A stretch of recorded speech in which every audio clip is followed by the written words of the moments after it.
तो hello and welcome back guys, स्वागत है आप सभी का हमारे चैनल इंग्लिश एजुकेशन में। आज मैं आपको शुरू से इंग्लिश सिखाऊंगा। शुरू से कहने का मतलब है बिल्कुल बेसिक से। अगर आपको हिंदी पढ़ना भी नहीं आता, आपको ना तो स्वर का ज्ञान है ना तो व्यंजन का, तो सब कुछ आज मैं इस एक वीडियो में बताने जा रहा हूँ। तो जो बच्चे शुरू से सीखना चाहते हैं या जो ऐसे छोटे छोटे नर्सरी में है, पहले दूसरी में है, उनके लिए वीडियो बहुत इंपॉर्टेंट है। तो आज हम सब कुछ सीखेंगे। आपका अनार, आम, का, खगा, इसके अलावा 12 खड़ी, जिसमें आपको का, की, कू, के ये सब दिया जाता है। आज इसको भी डिटेल से पढ़ेंगे।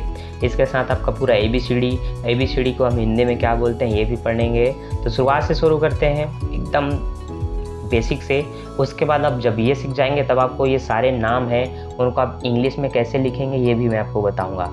तो ये वीडियो बहुत इंपॉर्टेंट होने वाला है। तो अगर आप चाहते हैं शुरू से अच्छे से सीखना तो फिर वीडियो में एंड तक बने रहिए। तो स्टार्ट करते हैं आज का वीडियो। आपको सबसे पहले वर्णमाला के बारे में पता होना चाहिए। वर्णमाला क्या होता है? किसी भी भाषा में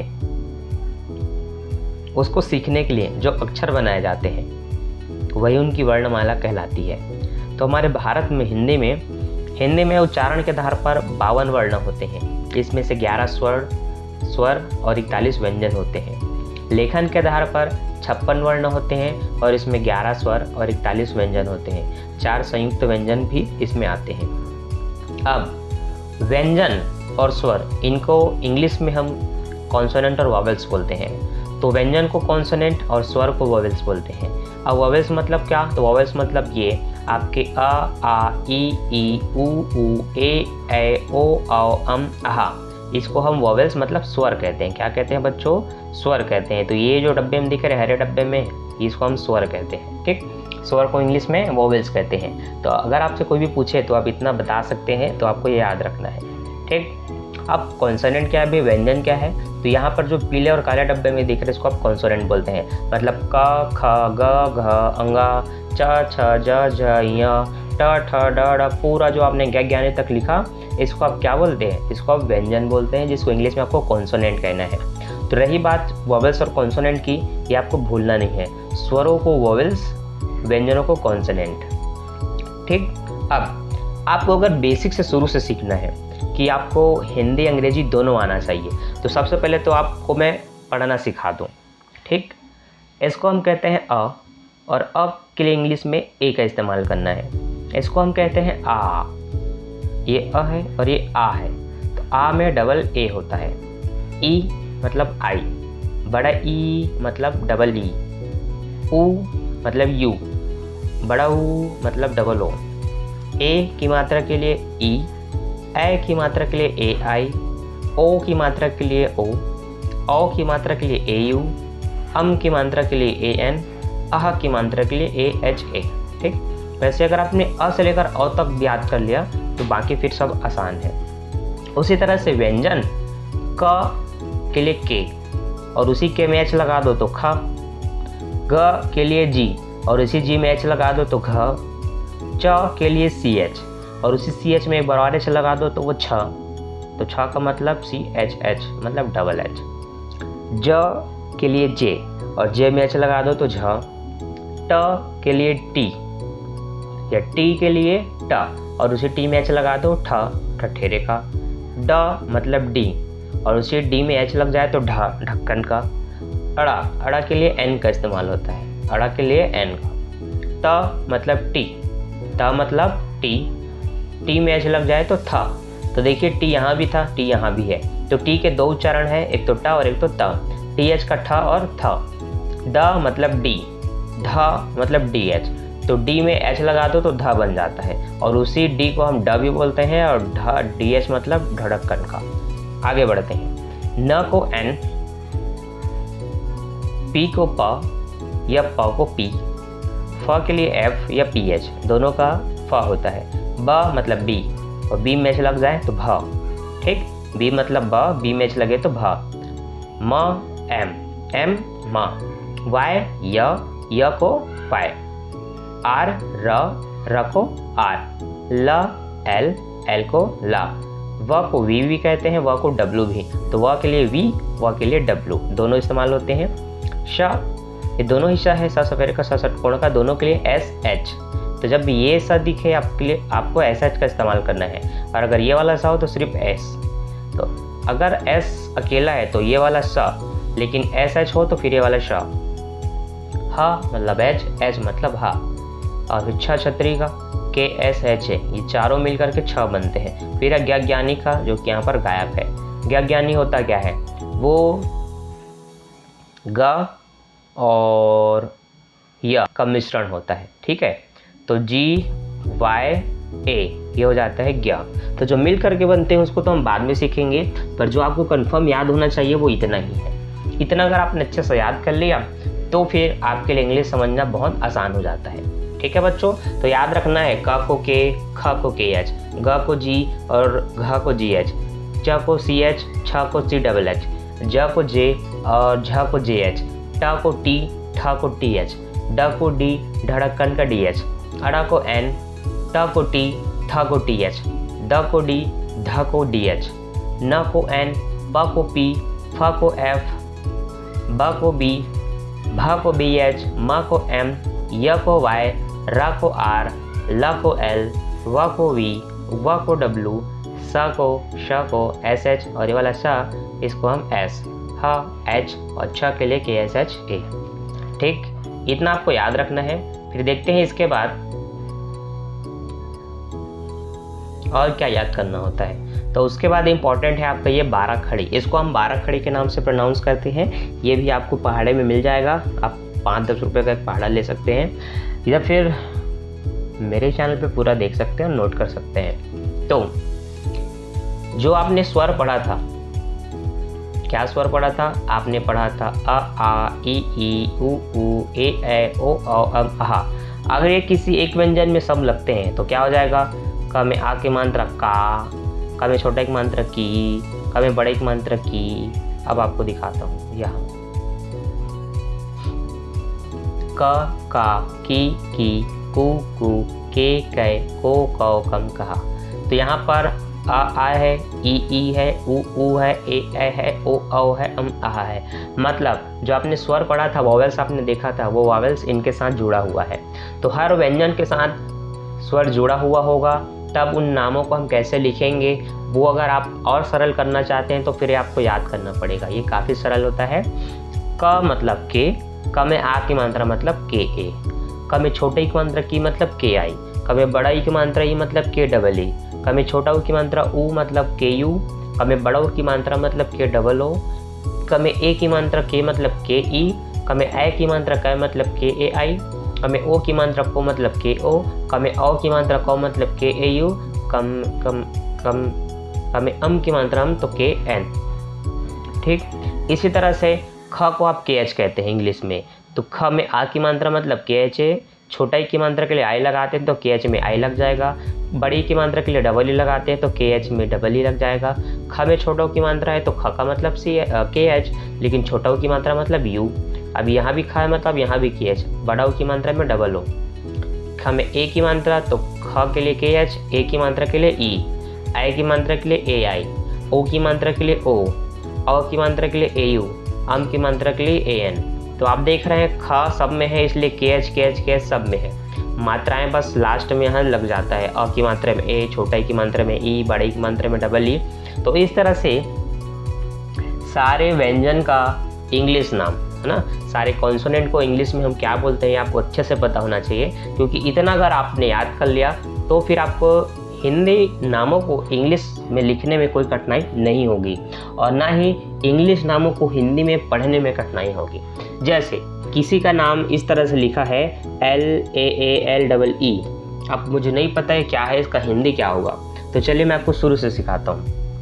आप यहाँ देख रहे हैं आपके पास स्वर है, आपके पास व्यंजन भी है। ठीक, देखिए मैंने अलग अलग उच्चारण करके लिखा है। ल प्लस आ प्लस ल प्लस आ। ल को आप इंग्लिश में क्या कहते हैं? यहाँ ढूंढिए, ये आपका व्यंजन है, कॉन्सोनेंट है। तो ल को आप क्या कहते हैं? कहाँ दिख रहा है? ला ला ला, ये ल को आप एल कहते हैं, तो ल के जगह आप एल लिख दीजिए। अब आ की मात्रा के लिए आप डबल ए इस्तेमाल करते हैं, तो आ के लिए डबल ए इस्तेमाल कर दिया। फिर से ल है मतलब एल, आ है फिर से है मतलब डबल ए। तो ल में आ की मात्रा ला, फिर से ल में आ की मात्रा ला, ल में आ की मात्रा ला, ल में आ की मात्रा ला, लाला। क्या नाम हुआ ये? लाला। अब उसी लाला को इंग्लिश में कैसे लिखेंगे? तो आपने इंग्लिश तो नीचे लिख लिया है, ल का मतलब एल, आ का मतलब डबल ए, फिर से ल का मतलब एल और आ का मतलब डबल ए, तो एल डबल ए लाला। क्या लिखा है ये? लाला। ठीक, इसी तरह से अगर आप एक ए गायब भी कर दें तब भी ये लाला होगा। कहने का मतलब है अगर मैं ऐसे भी लिखूं तब भी ये लाला है। ठीक है, तो कंफ्यूज नहीं होना है, आप एकदम बेसिक से सीख रहे हैं शुरू से, तो फिर यहाँ पर ये कैसे गायब होगा ये भी समझा रहा हूँ। तो पहले आपने ये लिखा, ये बिल्कुल सही है, लेकिन इसमें मॉडिफाई करना है। हर आप जो भी सीखेंगे उसमें कुछ ना कुछ बदलाव होते हैं। बदलाव कैसे समझाता हूँ। यहीं पर जब हम किसी भी व्यंजन को पढ़ते हैं, जैसे कि मैंने ल लिखा, तो यहाँ छोटा सा हलंत होता है। इस हलंत का मतलब है कि ये आधा है और आधा लाभ ऐसे लिखते हैं। ठीक, आधा लाभ ऐसे लिखते हैं, आधा लाभ। ठीक है बच्चों, अब देखिए आधा लाभ ने ऐसे लिखा तो आपको ये पता होना चाहिए कि जब उसमें ये वाला जो अ है, ये जब उसके साथ जुड़ेगा तो वो पूरा ला बनेगा। तो जैसे आधा ला में अगर मैं अ जोड़ दूं तब ये बनेगा पूरा ला। अब पूरा ला है, आपको यहाँ पर पूरा ला दिख रहा है, इसका मतलब उसमें अ पहले से जुड़ा हुआ है। क्या जुड़ा हुआ है? आ। तो फिर से आप आ थोड़ी लिखेंगे, सिर्फ ला पूछूंगा तो आप यही बताएंगे ना। ठीक है, तो आप यही बताएंगे, लेकिन अ क्यों जोड़ेंगे? जब मैं आपको ल नहीं, जब मैं आपको ला बोलूँ, क्या बोलूँ? ला, तब उसमें स्पेशल ए दिखाना है, क्योंकि यहाँ पर एल पूरे ल के लिए आ रहा है, आधे ल के लिए नहीं, पूरे ल के लिए। अब आ की मात्रा है तो ए यहाँ लगा दो, फिर से ल है, यहाँ पर आपको दिख रहा है ना, फिर से ल है, फिर से उसमें आ की मात्रा है तो ए लगेगा, तो यहाँ पर हमने ए लगा दिया, ये हो गया आपका लाला। ठीक है, तो लाला की सही ये है, लेकिन अगर आप बेसिक से सीख रहे हैं, आपको डाउट होता है, तो फिर आपके लिए ये सही है। लेकिन जो अपडेट करना है उसको आपको ध्यान में रखना है, क्योंकि उसको अपडेट किए बिना अगर आप इंग्लिश लिखेंगे या पढ़ेंगे तो फिर कुछ लोग आपके ऊपर हंस सकते हैं। ठीक है, फिर ये मत कहना भाई हम तो इंग्लिश एजुकेशन में सीखे हैं। आपको सुधारना कैसे मैं वो भी बता रहा हूँ। आगे देखिए, ल, आ, ल, ए। ल के लिए एल, ठीक है, आ की मात्रा के लिए डबल ए, ला फिर ए, तो ल में आ की मात्रा ला, ल में ए की मात्रा ले, लाले। आप जो लाले लिखा है तो वहाँ पर आपको पता है आपने ला के लिए एल डबल ए लिखा था, तो यहाँ भी एल डबल ए लिखेंगे। अब ल में ए की मात्रा है तो ला के लिए आपको एल लिखना है, ए की मात्रा के लिए आप ई लिखते हैं, इसलिए आपने यहाँ ई लिखा, ये हुआ आपका लाले। ठीक, उसी तरह से यहाँ पर लिखा है ल में आ की मात्रा ला, ला में बड़ी की मात्रा ली, लाली, तो ये क्या लिखा है बच्चों? ये लिखा है लाली। अब ल के लिए आपने फिर से एल लिखा, आ के लिए डबल ए, ल के लिए फिर से एल। अब बड़ी ई की मात्रा है तो डबल ई लिखा, क्योंकि जहाँ बड़ी ई हो वहाँ पर आपको डबल ई लिखना है, तो ये हो गया ला, एल डबल ए ला, एल डबल ई लाली। ठीक, ये हुआ लाली। अब हम सीखेंगे यहाँ पर लाल लिखना। क्या सीखेंगे? लाल। तो ल में आ की मात्रा ला, ल में आ की मात्रा ला, ल में अ की मात्रा सिर्फ अ, आ और अ में फ़र्क होता है। अब जो मैं आपको पहले यहाँ समझा रहा था कि जब आधे व्यंजनों में सिर्फ अ स्वर जुड़ता है तो वो व्यंजन पूरी तरह से लिखा जाता है। जैसे कि ये ला, तो उसमें अ छुपा हुआ है। क्या छुपा हुआ है? अ, तब वो पूरी तरह से लिखा है। ठीक है, तो यहाँ पर इसमें आ की मात्रा जुड़ रहा है तो एल डबल ए लगेगा। यहाँ पर सिर्फ आ है तो आप वहाँ पर सिर्फ एल लिख सकते हैं, लेकिन ए लिखेंगे तब भी गलत नहीं, क्योंकि आप बेसिक से सीख रहे हैं। एल का मतलब ला, अ का मतलब ए। यहाँ पर हो गया आपका लाल। लाला और लाल में यही फ़र्क है, लेकिन अभी आपको अपडेट करवाऊँगा, आगे सिखाऊँगा कि जब भी कोई व्यंजन लास्ट में हो तो उसमें ए नहीं लगाते। ठीक है, अगर वो फर्स्ट में है या बीच में है तो लगेगा, पर लास्ट में नहीं लगाते। वो कैसे, अभी आगे सीखेंगे।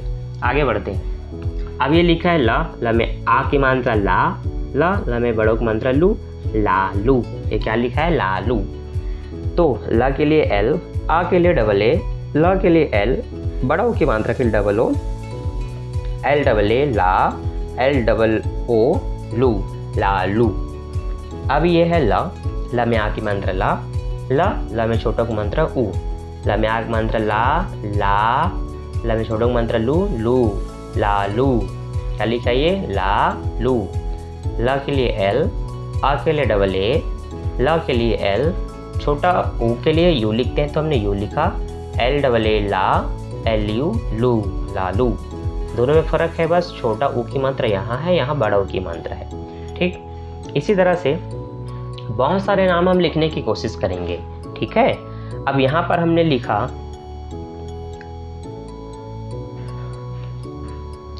म में आ की मात्रा माँ, म में आ की मात्रा माँ।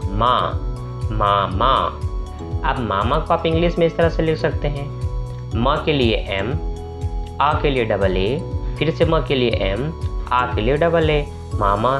तो एम डबल ए लिखा हुआ है, फिर से एम डबल ए लिखा हुआ है, तो ये हुआ आपका मामा। उसी तरह से आप पापा लिख सकते हैं, तो प में आ की मात्रा पा।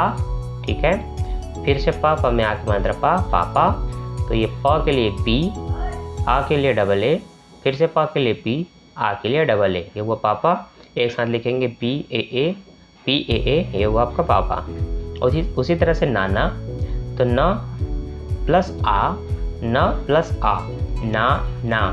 अब नाना के लिए इंग्लिश में लिखेंगे तो न के लिए एन, आ के लिए डबल ए, न के लिए एन, आ के लिए डबल ए, ये हुआ आपका नाना। ठीक, वैसे मामा, पापा, नाना आप इस तरह से भी लिख सकते हैं क्योंकि ये उसका अपडेट वर्जन है। ठीक, माँ, पा, ना, ये सही है। पर अब अगर आप बेसिक में हैं तो आगे बढ़िए, मैं आपको और अच्छे से सिखाऊंगा। ठीक, अब देखिए यहाँ हमने लिखा बुआ, ब में छोटा को मंत्र ऊ, आ में आ की मात्रा आ, बुआ। द में छोटा को मंत्र ऊ, दू, आ, दुआ।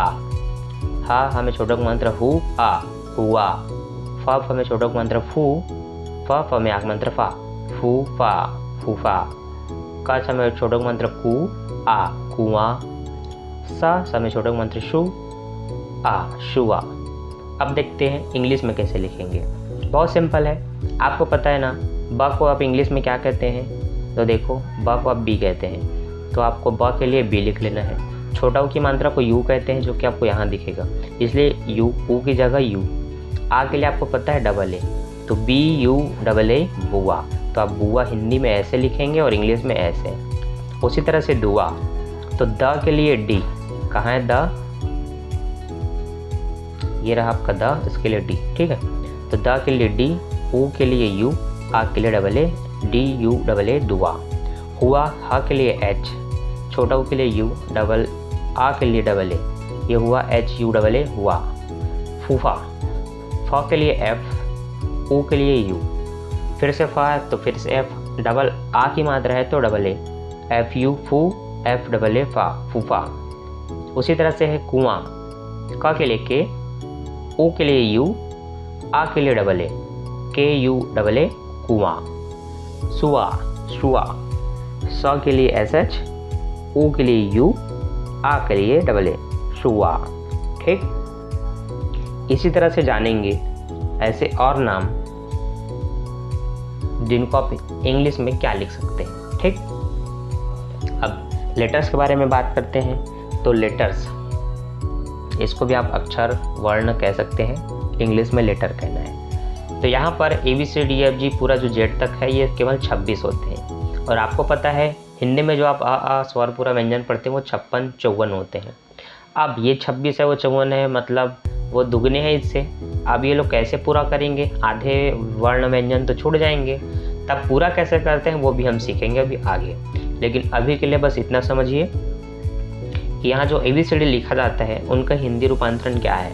तो ए का अ होता है, बी का ब, सी का क, डी का ड और द, ई का ए, फ का एफ का फ, जी का ग, एच का ह, आई का ई, जे का ज, के का क, एल का ला, एम का म, एन का न, ओ का ओ, पी का प, क्यू का क, आर का र, एस का स, टी का त और ट, ऊ का यू, वी का वा, डब्लू का वा, एक्स का एक्स, वाई का या और जेड का जा। ठीक, क्या क्या छूट गया, हिंदी के क्या क्या वर्ण व्यंजन छूटे? तो देखिए, क के बाद ख रहता है, आपको ख कहीं दिख रहा है? इसमें नहीं दिख रहा है, इसका मतलब है ख छूट गया। ठीक है, थ थर्मस का दिख रहा है? नहीं है, वो भी छूट गया। ध धनुष का दिख रहा है? वो भी छूट गया। च चम्मच का दिख रहा है? वो भी छूट गया। झ झंडे का छूट गया। छ छाते का छूट गया। चम्मच का छूट गया। बहुत सारे व्यंजन इसमें छूट चुके हैं, स्वर भी छूट चुके हैं। औ यहाँ है ही नहीं, बड़ा ई यहाँ है ही नहीं, तो स्वर व्यंजन काफ़ी छूट चुके हैं। अब पूरा कैसे होगा? ठीक है, तो आगे बढ़ते हैं। देखिए,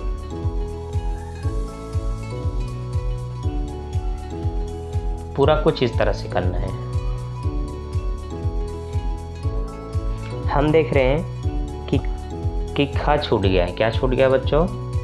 ख छूट गया है। लेकिन मैंने आपको अभी 12 खड़ी स्वर व्यंजन पढ़ाया था तो बताया था कि क का मतलब के होता है और क के साथ ख है, उसका भाई है समझो। तो के में अगर एच लगा दो तो क्या बन जाता है? ख बन जाता है। ठीक, तो इसका मतलब ख का होता है के एच। क्या होता है? के एच। और इस हलंत का मतलब होता है ये ख आधा है, जिसको आप ऐसे भी लिखेंगे या फिर आप ऐसे लिखते हैं तो हलंत लगाना पड़ेगा, आधा है। तो जो के एच आ रहा है वो आधे ख को दर्शाने के लिए आता है। किसको दर्शाने के लिए आता है? आधे ख को, ये आधे ख को। लेकिन जब आप पूरा ख लिखते हैं, इसका मतलब आपको यहाँ के एच क्या लिखना है? के एच। क्यों? क्योंकि ये आधा था। कोई व्यंजन पूरा तब होता है जब उसमें स्वर का मिलन होता है। किसका मिलन होता है? स्वर। स्वर है अ। जब भी अ किसी से मिलेगा तब कोई व्यंजन पूरा होता है। अगर मैं सिर्फ क का स्पेलिंग पूछूं तो आपको के कहना है, क मतलब आधा का।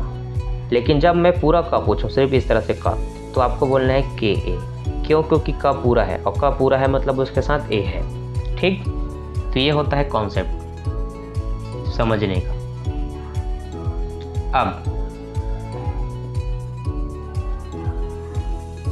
कोशिश करते हैं कुछ नामों को इंग्लिश में लिखने का।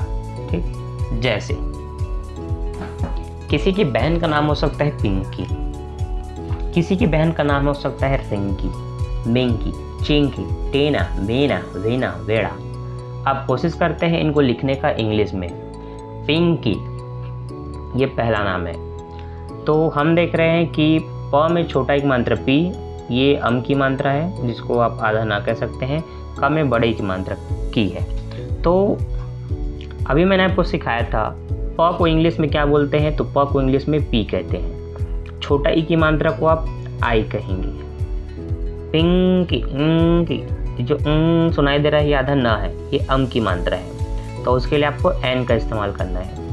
क में बड़े की मात्रा की है तो क के लिए आपको के लिखना है। बड़ा ई की मात्रा है तो इसमें डबल ई लिखना है। तो ये हो गया आपका पिंकी। ठीक, क्या हो गया? पिंकी। उसी तरह से दूसरा नाम है रिंकी। तो इसमें आपको र दिख रहा है, र को आप इंग्लिश में आर कहते हैं, तो हमने आर लिखा। ठीक, छोटा ई की मात्रा के लिए अगर आपने यहाँ आई लगाया तो यहाँ भी आई लगेगा, तो आई लगा दो इस तरह से, री। अब यहाँ भी बिंदु है तो उसके लिए एन यहाँ लगा है तो यहाँ भी एन लगेगा, ये लग गया ना। का में बड़ी की मात्रा की तो वहाँ भी के डबल ई है तो यहाँ भी के डबल ई आएगा। ये हो गया आपका रिंकी। पिंकी, रिंकी। अब मिंकी, तो म के लिए आपको एम लिखना है, छोटा ई की मात्रा के लिए आई, बिंदु के लिए एन और के, क में बड़ी की मात्रा की के लिए के डबल ई, ये हुआ मिंकी।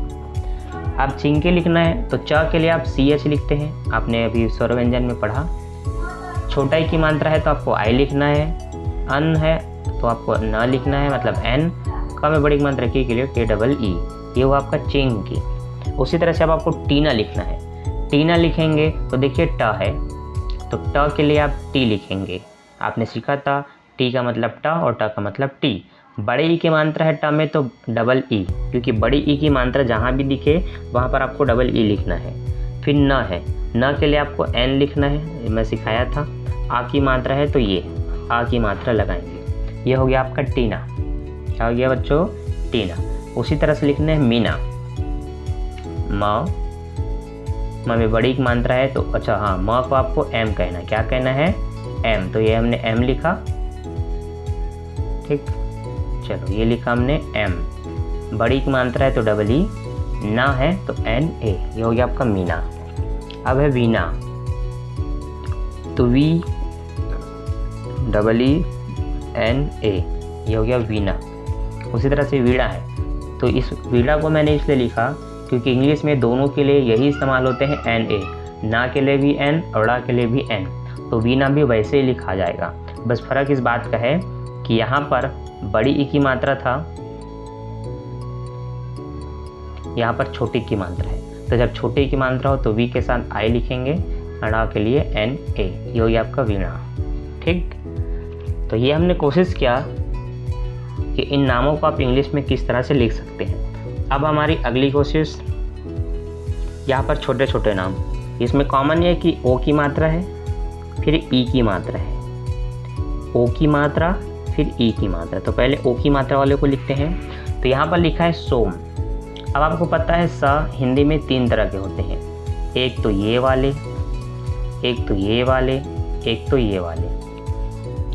जब स इस तरह से लिखा जाता हो तो उसके लिए इंग्लिश में ये एस का इस्तेमाल होता है और इनके लिए एस के साथ एच लगा रहता है। तो चूंकि हमारे पास ये वाला सा है तो हम सिर्फ एस लिखेंगे। ये हुआ आपका एस। ओ की मात्रा के लिए आपको ओ लिखना है, म के लिए आपको सिर्फ एम लिखना है, ए नहीं लिखेंगे। क्योंकि जब भी किसी भी शब्द के अंत में कोई व्यंजन पूरी तरह से लिखा है तो उसमें आ की मात्रा नहीं लगाते, उसका सिर्फ स्पेलिंग लिखते हैं कि उसको इंग्लिश में क्या बोलते हैं। जब आपको लास्ट में अ की मात्रा दिखा ना तब ए लगाओ, अन्यथा लास्ट में नहीं लिखा जाता। लेकिन यही फर्स्ट में होगा तो लिखेंगे, ठीक है। अभी मैं आगे समझाऊंगा आपको। चलिए देखिए, तो ये हुआ आपका सोम। उसी तरह से दूसरा है मोम। तो मोम आप इस तरह से लिखेंगे, म के लिए एम, ओ की मात्रा के लिए ओ, फिर से म है तो ये एम। ये हो गया आपका मोम, ठीक। ये म, ये ओ और ये एम, क्या हो गया बच्चों? ये मोम। उसी तरह से ये सोम, एस ओ एम, सोम, एस ओ एम, सोम। अब हम देखते हैं फोम। ये लिखा है फोम। फोम कैसे लिखेंगे? तो फ के लिए आप एफ लिखेंगे, ओ की मात्रा के लिए ओ और एम, म के लिए एम। ये हो गया फोम। अब फोम आप ऐसे भी लिख सकते हैं क्योंकि फ का मतलब पी एच भी होता है, तो पी एच ओ, म का म, फोम, ठीक। क्योंकि देखिए जब आप फ़ोन लिखते हैं, फ़ोन, यहाँ पर आपको फ़ोन का सिंबल दिख रहा है, फ़ोन, ठीक है। तो हम इस तरह से नहीं लिखते, एफ का इस्तेमाल नहीं होता, पी एच का होता है। तो हम फ़ोन ऐसे लिखते हैं, P H O N E, इसको हम बोलते हैं फ़ोन। लेकिन अगर आप अभी बेसिक से सीख रहे हैं सिर्फ हिंदी को इंग्लिश में लिखना, तो आप ऐसे लिखेंगे फ़ोन, ये आपका फ़ोन है। इंग्लिश में प्रॉपर किसी का उच्चारण होता है वो हम अलग सीखेंगे, अभी हम सिर्फ हिंदी को इंग्लिश में लिखना सीख रहे हैं। तो ये आपका फ़ोन सही है, ठीक। अब देखते हैं रोम। क्या देखते हैं बच्चों? रोम कैसे लिखना है? तो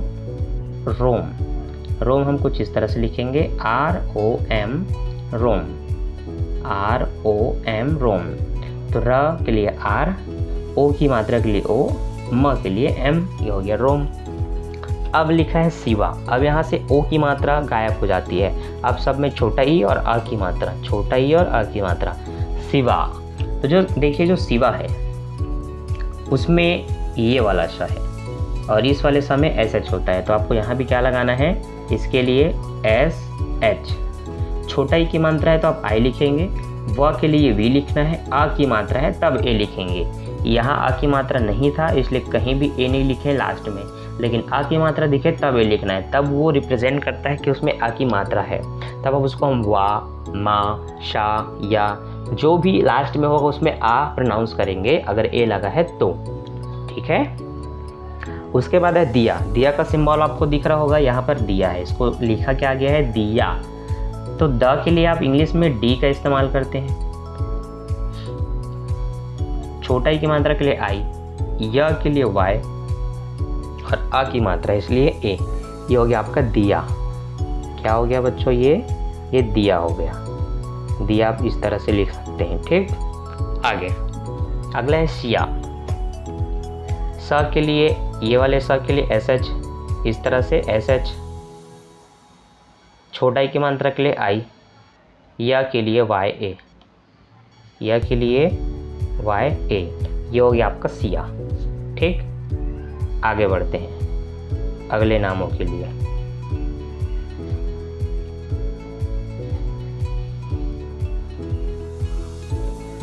अगला है जिन्ना।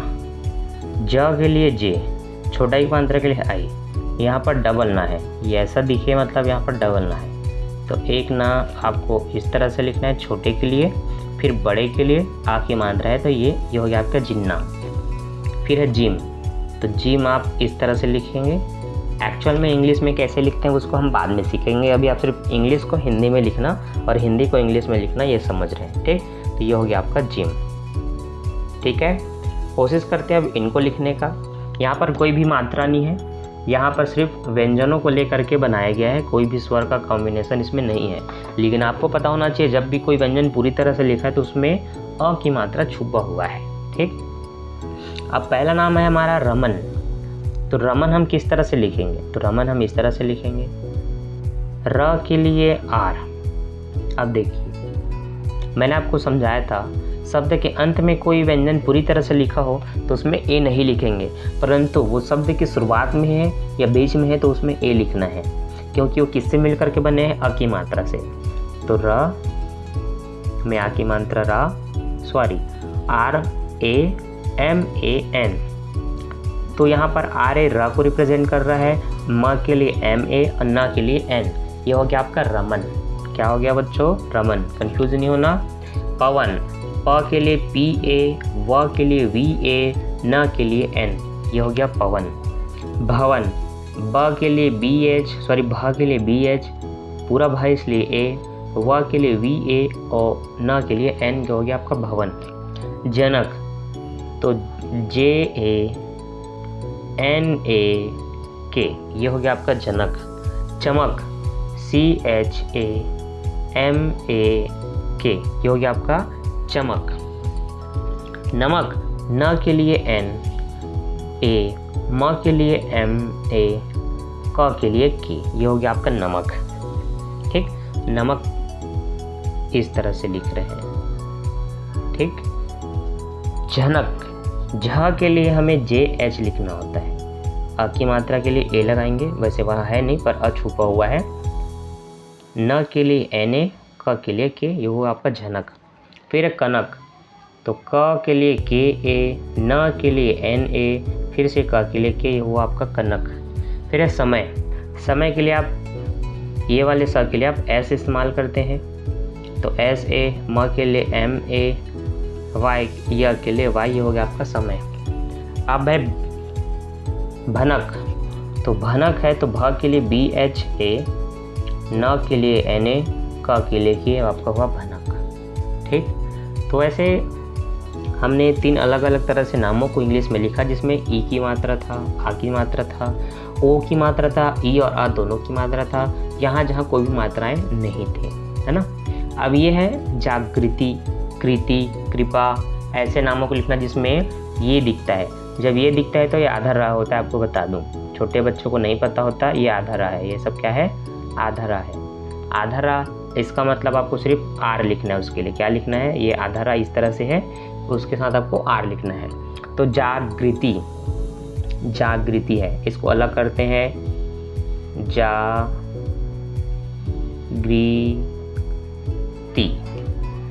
अब जा के लिए देखते हैं आप क्या लिख सकते हैं, तो जा के लिए आप JA लिख सकते हैं। ग्री लिखा है, ग्री, तो ग्री सुनाई दे रहा है ना, ग्री इस तरह से, ग्री उसमें जुड़ा हुआ है, ग्री ग्री, ठीक है, ये आधा गा है, इसमें जुड़ा हुआ है ग्री, तो GRE, ग्री ती, तो ती का मतलब TI। अब एक साथ लिखो इसको, जागृति। समझ आया, ऐसे लिखना है आपको इन नामों को। चलो वैसे ही दूसरा ट्राई करते हैं, दूसरा लिख करके देखते हैं। कृपा, क्री और पा, जब आपको क्री सुनाई दे रहा है क्री तो पहले के क के लिए, री सुनाई दे रहा है तो आर ई क्री, प के लिए पी ए, एक साथ लिख दो, ये हो गया आपका कृपा। क्या हो गया बच्चों? ये कृपा। समझ आया? ऐसे ही सरल सरल तरीके से मैं आपको लिखना सिखाऊंगा और आप अभ्यास करेंगे, रोज लिखेंगे तो फिर आप लिखना सीख जाएंगे बहुत आसानी से। अगला कृति, कृति, क्री मतलब फिर से के आर आई, टी मतलब टी आई, ये हो गया आपका कृति। ठीक, सिंपल।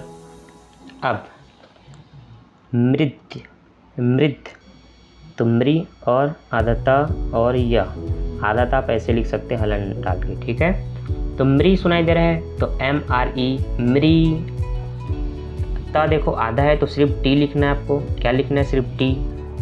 या के लिए आप वाई लिख सकते हैं, तो ये हो गया आपका एक साथ मृत्य। क्या लिख सकते हैं? मृत्य। अब है फिक्र। अब क्या है बच्चों? अब फिक्र है, तो फिक्र की छोड़ो बात, जब एचडीएम सर हो आपके साथ। चलो अब मैं आपको वो भी लिखना सिखाता हूँ। नृत्य, नृत्य, ये नृ और यह त, तो नृ एन, न के लिए एन, री के लिए आर आई, त के लिए टी, एक साथ लिख दो नृत्य। नृत्य बोल रहे हैं तो ठीक है, नृत्य बोल रहे हैं तो फिर आपको ये लिखना पड़ेगा नृत्य। ठीक, नहीं तो फिर ये सही है। उसी तरह से है ट्रिक, तो ट्री सुनाई दे रहा है तो टी आर आई ट्री, क के लिए के, ये हो गया ट्रिक। और उसी ट्रिक को इंग्लिश में ऐसे भी लिखते हैं। ठीक, तो दोनों सही हैं क्योंकि इसका भी मतलब का, इसका भी मतलब का होता है। ठीक है, आगे बढ़ते हैं। अगला है फिक्र। जब आपको फिक्र सुनाई दे रहा है तो देखिए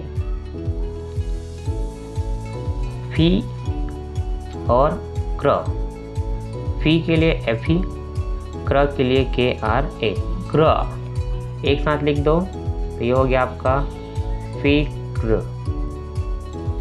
ठीक, उसी तरह से जिक्र आप लिखिए, गृह भी आप लिखिए, ये दोनों आपके होंगे। ठीक, तो ये जो मैंने नियम बताया था इसको आप नोट कर लें अपने कॉपी में, इसी तरह से बढ़िया रंगीन फुल कलर पेन में लिख करके, बहुत ज़रूरी है आपके लिए। और यहाँ पर जो मैंने आपको 12 खड़ी का ये चार्ट दिखाया था, है ना, ये आपको अच्छे से याद होना चाहिए। ठीक, ये अगर आपको याद अच्छे से नहीं होगा तो फिर आपसे बहुत ज़्यादा दिक्कतें होने वाली है इंग्लिश बोलने या इंग्लिश सीखने में। ठीक, तो आपका काम है इनको याद करना। शुरू से मैंने लिखा है, आप देख सकते हैं वीडियो में मैं एक एक करके दिखा रहा हूँ। ये पूरा क से लेकर कम तक का इंग्लिश में लिखा है। उसी तरह यहाँ पर ज से लिखा है अढ़ा तक का, अढ़ा के बाद यहाँ अड़ा से लिखा है न तक का, न से लिखा है यहाँ पर प से पूरा म तक का, म के बाद पूरा आपका व। अच्छा, ये वाला लाइन क्यों छोड़ा है मैंने? ये वाला लाइन इसलिए छोड़ा है क्योंकि व के लिए वी भी डब्ल्यू भी दोनों होता है, तो इसको आप 2 बार लिखेंगे, एक V A V I V E V you, फिर आप W A W E W double E, ऐसा करके 2 बार लिखेंगे, इसलिए मैंने इसको छोड़ा है ना, ये आपके लिए है। आगे वृषा और ये पूरा हा, आगे आपको पता है छतरी का गया, ज्ञानी का सब है, तो 12 कड़ी में सब दिया हुआ है और ये आपको अच्छे से याद होना चाहिए, तब जा कर के आप किसी भी नाम को बड़ी आसानी से हिंदी में इंग्लिश में लिख सकते हैं। ठीक है बच्चों, तो